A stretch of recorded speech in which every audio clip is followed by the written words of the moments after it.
આજે ભાદરવા વદ ચોથ છે, શનિવાર છે, 21 તારીખ છે, 9/2024 વર્ષ છે.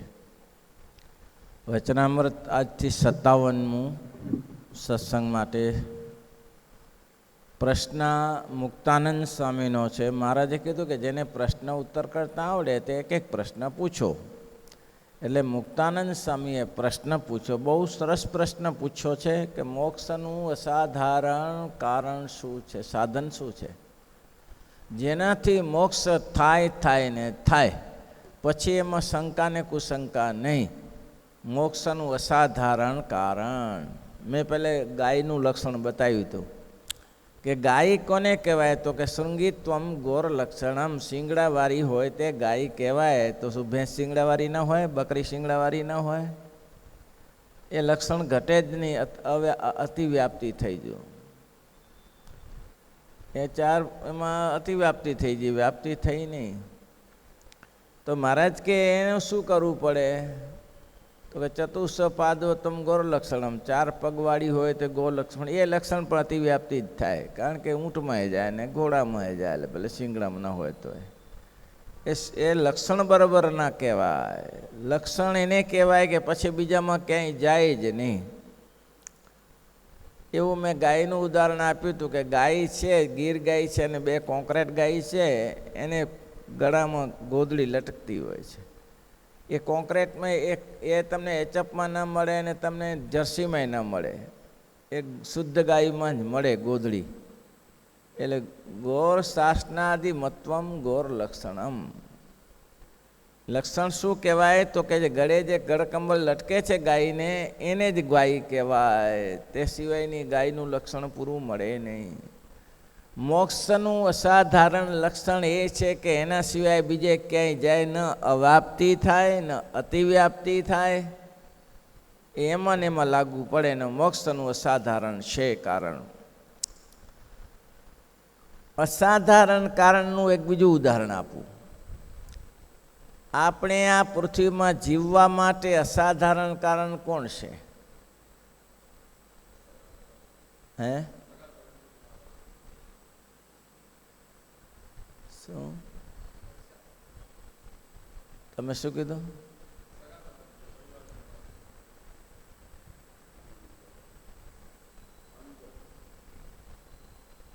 અન્ન જળ જરૂરી છે ને જીવવા માટે. તો અન્ન જળનો સંગ્રહ કરવો હોય તો 20 વર્ષનો કરાય. 20 વર્ષ માટે ગોળ ભરી રાખીએ, ખાંડ ભરી રાખીએ, તેલ ભરી રાખીએ, ઘઉં ભરી રાખીએ, થાય? એ સંગ્રહ થઈ શકે? ગોળનો, ઘીનો કે કાંઈનો સંગ્રહ ના થાય. એક જ વસ્તુનો સંગ્રહ થાય, પૈસો. પૈસો તિજોરીમાં 20 વર્ષ સુધી પડ્યો હોય, બંડલ પડ્યા હોય તો કંઈ હળી ના જાય. એટલે એક જ છે અસાધારણ, જે જીવન જીવવા માટે અસાધારણ કારણ છે પૈસો. પહેલો પૈસો, પછી બધું જ છે તમારા માટે. પૈસો હોય તો રસ્તામાં ચાલતા પાણીની બોટલે મળે. પૈસો હોય તો થમ્સકોપની બોટલે મળે. અને જો તમારી પાસે પૈસો હોય, પ્રવાસે નીકળ્યા હોય તો ફ્રૂટે લેવાય, અનાજે લેવાય, ઘઉં લેવાય ને બાજરી લેવાય. પૈસો જ નથી તો. એટલે જગતમાં કહે છે નાણાં વગરનો નાથીઓ અને નાણે નાથા લાલ. ભાઈ, નાણું ન હોય તો નાથીઓ. એટલે એનો માપદંડ છે, પૈસો છે એ જીવન જીવવાનું અસાધારણ કારણ છે. એ હશે તો તમારી પાસે બધું મળી રહેશે. અને એક બીજું એ અસાધારણ જીવવાનું કારણ છે. ધનથી આ નાના મોટાની ખબર પડે છે. આ પૈસાદાર છે ને આ ગરીબ છે, એ ધનથી જ ખબર પડે છે. જ્ઞાન તો કોને જોઈએ છે? આ વચનામૃતનો પ્રકાર વિદ્વાન છે, મોટો છે, એ તો સત્સંગમાં જણાય. પણ વ્યવહારમાં તો જેની પાસે કરોડો રૂપિયાની થોકડીઓ પડી હોય એને મોટો કહેવાય. એ બોલી ના શકતો હોય, એ તમાકુ ભર્યું હોય, એ કરતો હોય છે, સાહેબ આવ્યા, સાહેબ આવ્યા, સાહેબ આવ્યા કરવું પડે. અને ભગવાનના ભક્ત હોય, દારૂ, માંસ, ચોરી, પરસ્ત્રી, સંગ બધા વ્યસનથી દૂર હોય, અને સભામાં આવે તો શું ફેર પડે? આવે, બેસશે એ તો, એને વાંધો નહીં. હવે કેનું મોટું કારણ છે તો કે પૈસેથી જ પોતે પોતાની નાનું મોટું કહી શકાય છે. જગતમાં શેઠ શ્રેષ્ઠ કહે છે, શેનાથી કહે છે? સાહેબ આવ્યા એ કહે છે, શેનાથી કહે છે? પૈસાને કારણે કરે છે. પૈસાથી આજે પદે મળે છે ને ભાઈ. આ કેટલું લોચા પડી જાય છે, તે પેપરો ફૂટી જાય છે ને આ થઈ જાય છે. કોના કારણે થાય છે? પૈસાને કારણે જ થાય છે. તો પૈસો છે તો એ અસાધારણ કારણ છે જીવન જીવવાનું. માણસને જીવવા માટેનું અસાધારણ કારણ છે પૈસો. પૈસો મહત્વની ચીજ છે માણસ માટે. એમ મોક્ષનું અસાધારણ કારણ શું છે?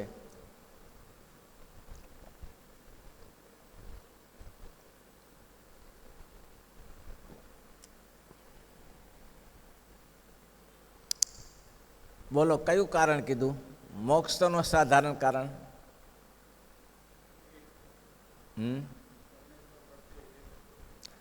એક તો પરમાત્માનું મહાત્મ્ય, ભગવાન જેવા છે તેવા જાણવા, અને એનું તલસ્પર્શી જ્ઞાન. તમને ખબર હોય તો નરભેરામ સુતાર, જે ભજનાનંદના મોટા ભાઈ, ભજનાનંદનું નામ રવજી સુથાર હતું. પાછળથી મહારાજે એને સાધુ બનાવ્યા, નામ ભજનાનંદ પાડ્યું. અને મોટામાં મોટા વૈદ્ય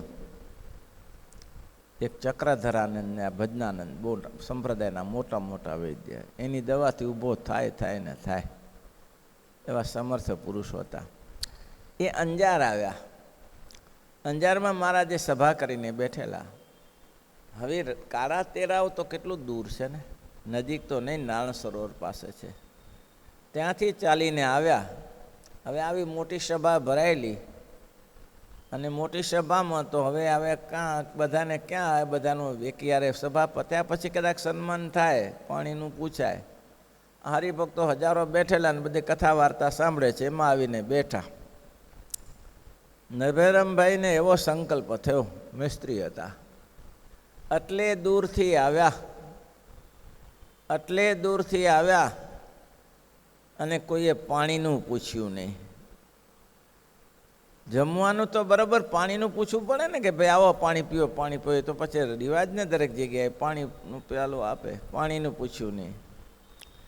અને કોઈ જગ્યાએ તમે બોલાવ્યા ને આજની હાલની તારીખમાં જો ચા ના પાયું તો એનું અપમાન કહેવાય. ચા જ ના પાઈને કે કાઢી મૂક્યા આમ થા. એટલે આ બધો સ્વાગત હોય. શ્રીજી મહારાજે એને પાણી બનીને પૂછ્યું નહીં. એને એવો સંકલ્પ કર્યો કે આટલે દૂરથી આવ્યા અને કોઈએ પાણીનું પૂછ્યું નહીં. શ્રીજી મહારાજનો સંકલ્પ જાણીને બોલ્યા કે કેટલાક લોકો આ સભામાં એવો સંકલ્પ કરતા હશે કે અમે આટલે દૂરથી આવ્યા અને શ્રીજી મહારાજે અમને પાણીનું પૂછ્યું નહીં, પણ એને જ્ઞાન નથી. મહારાજ કે ભગવાનના સ્વરૂપનું જ્ઞાન, એને જ્ઞાન નથી. આ લોકાલોકથી પર અષ્ટાવરણ છે, અષ્ટાવરણથી પર લોકાલોક છે, લોકાલોકથી પર અંધારું છે, અંધારા પછી પ્રકાશ છે, અને પ્રકાશની અંદર ભગવાનનું અક્ષરધામ છે. એટલે દૂરથી અમે આવ્યા છીએ. કેટલો દૂર? તો કે લાખમણ લોઢાનો ગોળો નીચે પડતો મૂકીને તો ઘસાતે રહીના દાણા જેવું રહે કે ન રહે, એટલું અમારું અક્ષરધામ છે. અક્ષરધામ આગે અબાજ જો જન, અક્ષરધામ આગે પાંખો વિના સિદ્ધ પહોંચશે, પાંખો વિના સિદ્ધ. પાંખો તો શ્રીજીની આજ્ઞા ઉપાસના, પાંખો તો શ્રી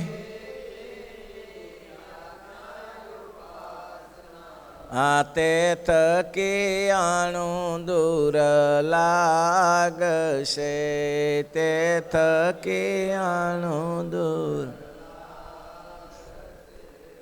અક્ષરધામ અબજ ગાઉ દૂર છે, ત્યાંથી અમે આવ્યા છીએ. ત્યાં પહોંચાય એવું છે નહીં.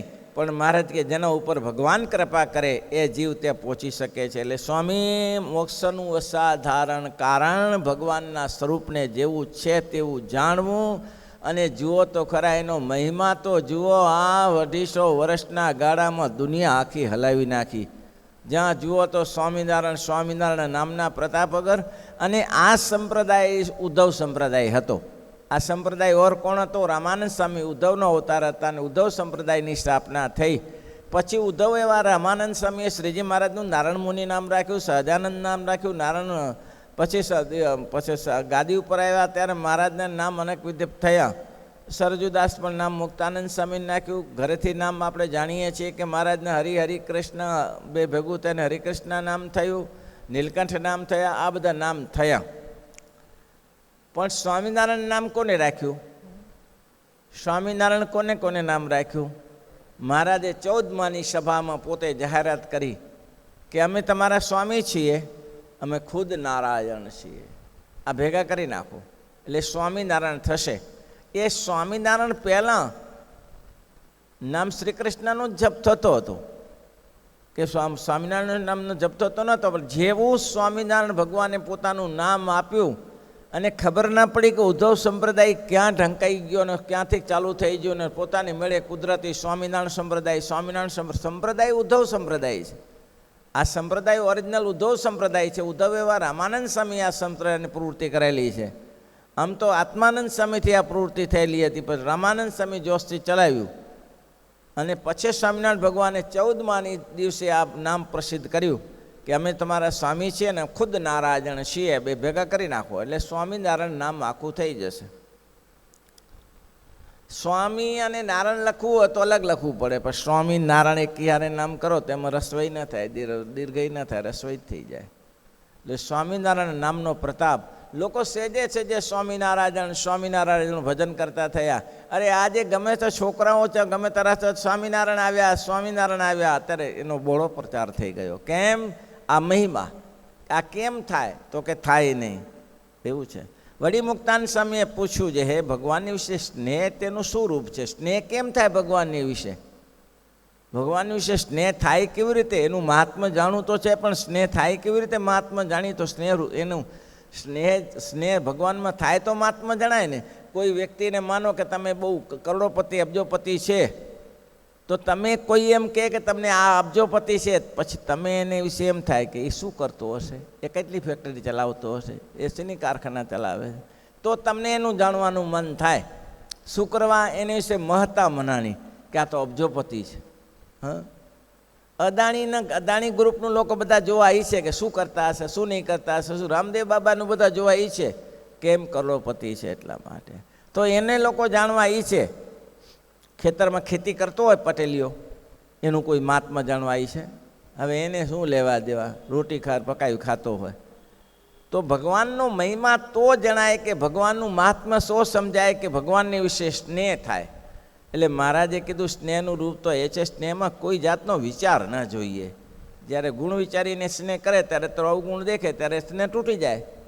તૂટી જાય કે ના તૂટી જાય? ભાઈ તમને ખબર છે, કોઈને કોઢ થયા, કોઈ સ્ત્રી બહુ રૂપવાની હોય અને કોઈને એની સાથે પ્રીતિ થઈ ગઈ, એને કોઢ થયા તો એને કોઢ નીકળ્યા તો સામું જોવા ન રહે. તમે ઘણા જોતા હશો કે આપણે અહીંયા કંઈ છોકરા આવે છે, પેલો ભાઈ હતો ભુરિયાનો ભાઈ, શું થયું શું? બધું સરસ ચાલતું હતું, ભાઈ પડ્યા ઇલેક્ટ્રિકમાં અને ગયું બધું. પૈસા તો ગયા, સંબંધે ગયા. આવું છે ત્યારે. હવે એ નહીં ને બીજો કે છે આપણે શું કરે આખી જિંદગી હેરાન થઈએ, એનું શું ઠેકાણું પડે? એનું શું ઠેકાણું પડે? બીજી જગ્યાએ આવું છે ત્યારે. એ ક્યાં જાય? સરસ સુખે મેઢક ઉડે, સરસ સુખે પંક્ષી ઉડે, મેઢક અન્ય સમાય, પક્ષહીન પીને બાપુલી મછલી ક્યાં સમાય? સમજ તળાવ સૂકી જાય તો ડેડકા ચાલે જાય, પક્ષીઓ ઉડી જાય પાણી ન મળે તો, પણ માછલા ત્યાં જાય, એને મરવાનું જ છે. તેમ આ માણસને જે ઓરિજિનલ માણસ છે એને તો છે જ, પણ એના રૂપને વિશે તમે એના ગુણ નથી જોયા. એના ગુણ કે દોષ જોઈને તમે જો સ્નેહ કરશો તો મેળ નહીં ખાય. તમે પત્ની પરણીને આવો છો, પછી એની સાથે સ્નેહ છે, પછી ગણવા બેઠો છો કે આનામાં આ ગુણ છે, આનામાં આ ગુણ છે, આ ગુણ છે, એટલા માટે હું એની સાથે સ્નેહ કરું છું. ગુણ ગણાય? એ તો આંધળો પ્રેમ. એ તો કેવો આંધળો પ્રેમ. મારી પત્ની, અરે કાલ તો નથી, તો કે આ રાત્રે નક્કી થઈ ગયું, એવું છે. મારે પત્નીનો એનો ગુણ કેવો આવી ગયો અને એમાં સ્નેહ જણાય છે? એમાં કોઈ સ્નેહ નથી જણાતો, છતાં એની સાથે પ્રેમ છે ને, આંધળો પ્રેમ છે કે મારી પત્નીનો. એના થકી જન્મ્યા સંતાનો, એને વિશે તમારે મહિમા કોઈએ સમજાવ્યો? કોઈ જ્યોતિષે આવીને એમ કહ્યું કે આ દીકરો આટલો પંડિત થશે, આટલી કંપની ધરાવશે, આ કરશે, તે કરશે? કોઈ હેત એના વિશે એવું કોઈ મહિમા કયો કોઈએ? છેવટે એને સહેજે પોતાના સંતાનોમાં હેત થાય છે. એટલે સ્વામી સ્નેહ તો ગુણ વિચારીને કરવા જાય તો કોઈ દિવસ ન થાય. જૂની એક ઇતિહાસમાં મેં ઘણા વર્ષો પહેલાં એક વાત સાંભળેલી. એક ભાઈ નોકરી કરે અને એ એસટીમાં આવે, બેને એક નોકરી કરે ને એસટીમાં આવે. આજુ કંપની કંઈક આજ નજીકમાં હશે. તે આવતા એકબીજાને સ્નેહ થયો. તે પેલો સ્ત્રીની સાથે જોયા કરે એટલે એને એમ કંઈક સ્ત્રીએ એને કીધું કે પછી એક દિવસ સાસ કરીને કહી દીધું કે મને તમારી સાથે સ્નેહ છે. એ કે તમે મારી સાથે, કે આપણે ઘણા વર્ષથી ટ્રાવેલિંગ સાથે કરીએ છીએ, મેં કહ્યું નથી, પણ મારે તમારી સાથે સંબંધ કરવાની, સગપણ કરવાની ઈચ્છા છે. એટલે સ્ત્રીએ પૂછ્યું, હોશિયાર સ્ત્રી હતી, એને પૂછ્યું કે તમે કયા કારણસર મારી સાથે સ્નેહ રાખો છો? એમ તમારે કયા કારણ તમે સ્નેહ રાખો છો?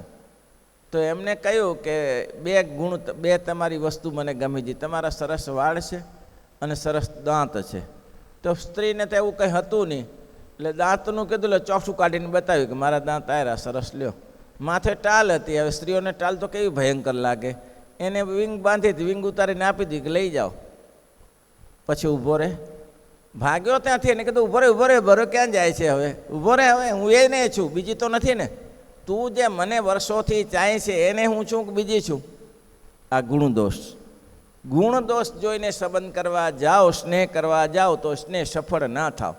જેમ સ્નેહ તો અહીં એક શબ્દ સરસ મૂક્યો, જેમ સંબંધી સાથે છે તેવો ભગવાનની વિશે હેત કરવું. સંબંધી સાથે હેત છે. હંમેશા પ્રેમ એક પક્ષીય રખાય, બે પક્ષીય ન રખાય. ભગવાન તમને ઈચ્છે છે કે નથી ઈચ્છતા એ પડતું મૂકી દો.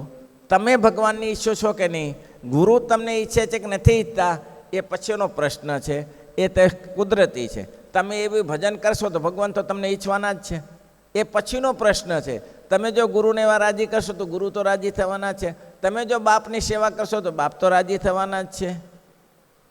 એ રાજી થશે જ, એમાં તો પ્રશ્ન ક્યાં છે? પણ એ ગુણદોષ નહીં, તમારી ફરજમાં આવે છે. તમારી ફરજમાં આવે એમ જાણીને કરો. ગુરુની સેવા કરવી ફરજ છે, તેમ એક પક્ષીય પ્રેમ કરો. મા બાપની સેવા કરવી, પછી ગાળો દે તો ભલે દે, એને સમજાવવા. બાકીનો ફરજ છે મારી કે એની સેવા કરવી. તેમ ભગવાનને વિશે ગુણ દોષ જોઈને નહીં. ભગવાન તો ગુણના સાગર છે. ભગવાન જેવો ગુણાલય કોણ છે ભાઈ? ગુણ ભર્યું છે. નિજ જન કે કેટલું સરસ લખ્યું બ્રહ્માનંદ છે. દોષ જન કે ગુણ કો તુમ ગ્રાહક, નિજ જન કે ગુણ કો તુમ ગ્રાહક, અવગુણ સબ વિધિ દેત વિસારી, અવગુણ સબ વિધિ દેત વિસારી. નિજ ગુણગ્રાહક ભગવાન છે, ગુણનો સાગર છે. અને ભગવાન ગુણગ્રાહક છે એટલે ગુણનો સાગર છે. ભગવાન દરેક જગ્યાએ ગુણ લે છે. અને મહારાજ જો એને સામે એક સભા ભરાઈને બેઠેલી અને એક હરિભક્તો આવીને કહ્યું કે મહારાજ કોઈ ચમત્કાર દેખાડો. મહારાજ કે શેનો ચમત્કાર દેખાડીએ? આ હરિભક્તોને કંઈક કહો કે તમે આ કરો છો, તે કરો છો, તો એને ચમત્કાર આવે કે હા, મને મારું ભાવિ સ્વામિનારાયણ ભગવાને કહ્યું. મહારાજ કે એને ન બતાવ્યું તો સારું નહીં. મહારાજ કે બતાવો તો સત્સંગ વધે. મહારાજ કે એવું ન હોય, સત્સંગ વધે ખરો ને ઘટે. અરે એમાં તો વધવાનો જ છે ને. તમે કોઈને કહો કે તમારું ભાવિ એવું સરસ છે. મહારાજ કે ભાવિ કહેવાનું તો ભૂતકાળે કહેવું પડે ને પછી. હા, એ કહેવાય ને, કે ભવિષ્યનું કહેવાય તો ભૂતકાળનું કહેવાય. મહારાજ કે સારું કરીએ. બીજે દિવસે શ્રીજી મહારાજે ચાલુ કર્યું કે તમે આ ભૂતકાળ ભવિષ્ય એમનો પહેલું ભૂતકાળનું ભગવાનને ચાલુ કર્યું કે તમે આવા ધંધા કરો છો ને તમે આ કર્યા ને આ કર્યું ને તે કર્યું ને. એ હરિભક્તો આવે પછી બીજી વાર હરિભક્તોને એમ કહીએ કે તમે આ ધંધા કર્યા છે ને તમે ખોટા ધંધા કે તમે દુરાચાર કરો છો ને આ કરો છો ને તે કરો છો, હરિભક્તો બંધ. અઠવાડિયું ચાલ્યું તે અડધા હરિભક્તો થઈ ગયા અઠવાડિયા સુધી. અઠવાડિયામાં મુક્તાન સ્વામી કે આ બંધ કરો, આ ના ચાલે, હમરું કોઈ સભામાં બેસનારો. પહેલાં એ કીધું ત્યારે કરીએ છીએ ને કે શું કીધું ત્યારે, એ મૂર્ખ છે કે તમે આ બધું બંધ કરાવશો અહીંયા કે ના હરિભક્તો આવતા કે મારે સારું બંધ કરી દઈએ. એટલે એ મેળ જ ના બેસે. ભગવાન તો તમને જો તમારું કહેવા બેસો તો ક્યાંથી મેળ બેસે? ભગવાન નથી કહેતા એટલું સારું છે. અને તમારા ગુણદોષ ના જોવા, એ એકબીજાને ગુણદોષ જોઈને એની આ સત્સંગી છે, તિલકચાંદ કરે છે, ભગવાનનું ભજન કરે છે, ગુણ મોટામાં મોટો છે. ગુણ કયો મોટો? મારે કે ક્યારેય પણ પત્નીને છોકરાની વિશે તમે ગુણ વિચાર્યો નથી, છોકરાના ગુણ જોયા નથી, પત્નીના ગુણ જોયા નથી, તો પછી આ સત્સંગના દુર્ગુણ કે ગુણ જોવા જશો તો સત્સંગને સ્નેહ નહીં થાય. તો પુરુષોત્તમ નારાયણનો તો ગુણ જોવાય જ કેવી રીતે? પુરુષોત્તમ નારાયણ તો ગુણનો સાગર છે, એની વિશે ગુણ જોઈને તમે ક્યારે પાર પડશો? ગુણાલય છે એ તો ભાઈ ભગવાન. તો એટલા માટે સ્વામી શ્રીજી મહારાજ મુક્તાન સ્વામીને કહ્યું, સ્વામી ગુણને વિચારીને સ્નેહ કહે એનું ક્યારે ભલીવાર ના આવે. એ તો ગુણ સંબંધ તો જેમ જેમ સ્નેહ તો ભગવાનને એવી રીતે કરવો, પોતાના સંબંધી સાથે કરો, પોતાના દીકરા દીકરી સાથે કરો, પત્ની સાથે કરો, એવી રીતે સ્નેહ કરો તો ભગવાન રાજી થાય છે. શ્રીપતિમ શ્રીધરમ સર્વત્ર.